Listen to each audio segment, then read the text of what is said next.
Berkshire Hathaway Vice Chairman Charlie Munger died today at the age of 99. Becky Quick rejoins us. Becky, a passing of the torch here. Yeah, clearly Charlie Munger was somebody everybody in business looked to. Warren Buffett, his partner for so many years, looked up to Charlie too. Charlie was somebody who had a very philosophical view of life. He looked at things in buckets. He had systems for how he adjusted and looked at things. And he was really a Renaissance man, somebody who had learned from lots of different areas of intellectual study, everything from physics and mathematics to sociology, psychology. He took time and spent a lot of time in all of these things, architecture too. And I sat down with him just a couple of weeks ago. We were trying to put together a package for his 100th birthday that's coming up in just about 5 weeks' time. He would have been turning 100 on January 1st. He had a big birthday party planned for New Year's Eve. Sat down with him and talked to him about looking back on his life, if there was anything that he would change, anything he wished he would have done differently. And this is what he had to say. Is there anything left on your bucket list, anything you'd like to do? Well, that's an interesting question. I am so old and weak compared to what I was when I was 96 that I no longer want to catch a 200-pound tuna. It's just too goddamn much work. To get it in takes too much physical strength. So I don't know why I would have paid any amount to catch a 200-pound tuna when I was younger and never caught one. And now if given the opportunity, I would just decline going. I won't even go out after them. There are things you give up with time. Yeah. You're pretty active. You've got a busy social schedule. You're on Zoom. You have breakfasts and lunch. Well, I like it that way. Yeah. That's my idea of a proper old age for me. And I didn't plan it. It just happened. And when it happened, I welcomed it. I am very good at recognizing unfair advantages. And I got unfair advantages in old age the way I got unfair advantages in non-old age. And when they came, I just grabbed them. Boom, boom, boom. Charlie Munger also lived his life very deliberately. He knew exactly how he thought you should do things, and most of the time that included invert, invert, invert, look at things and live backwards. He offered some sage advice to Warren Buffett many years ago about how you should live your life, and I asked him about that too. Charlie, Warren Buffett told me that a long, long time ago. You told him he should live his life. He should write his obituary the way he wants it written and then live his life accordingly. Yeah, sure. I assume you've done the same thing for yourself.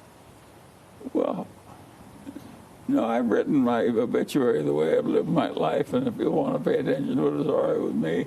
And if they want to ignore it, that's okay with me too. I'll be dead, but what difference will it make? And so...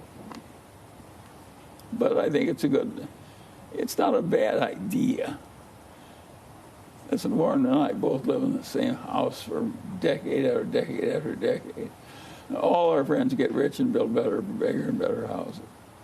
And naturally, we both considered bigger and better houses. And I had a huge number of children, so it was justifiable even.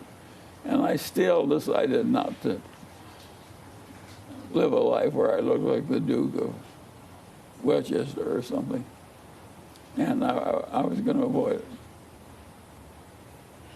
I did it on purpose. Why? I didn't think it would be good for the children. That it would spoil them? Yeah, it's... If you're in a rich family, you think your duty is to use the wealth to live grandly. That's what everybody's doing with the money. You will learn from the people that are doing it. Is the plan for your life, the obituary you would write in your 30s, the same you would write today? Sure. I basically believe in the soldier-on system. Mm-hmm. Lots of hardship will come, and you gotta well by soldiering through. And a few rare opportunities will come. You got to learn how to recognize them when they come, and not make too minor a trip to the pie counter when the opportunity is available. And those are simple lessons. And soldier on, he did. He was talking about making trips to the pie counter. That was a reference to making sure you took opportunities when you knew you had a sure thing. He said he did, and Warren Buffett did too. And that's how they built Berkshire Hathaway, by making those targeted opportunities, knowing when you get the trip to the pie bar and loading up when you do. Becky, you're a journalist, so I know there's remove here, but at the same time, when you spend the amount of time with someone that you spent with Charlie Munger and with Warren Buffett, it's tough. But you know and knew him so well. We talk a lot about how right people were when they reach this kind of stuff, what they were right about. But how did Charlie Munger react to being wrong about things? First of all, yes, Charlie was my friend. Known him for a very long time and respected him enormously. I think Charlie recognized and is quick to admit when he's wrong. I don't think he often thinks he's wrong. He even said to me at the time, a couple of weeks ago when we were there, he said, look, people think I'm too opinionated sometimes, that maybe I come away with my own thoughts on things, and he did. But he came to those opinions through deep study and deep thought, and again, this system of processes for how he thought about things. But I think he had no problem admitting when he made a mistake and when that became obvious, too.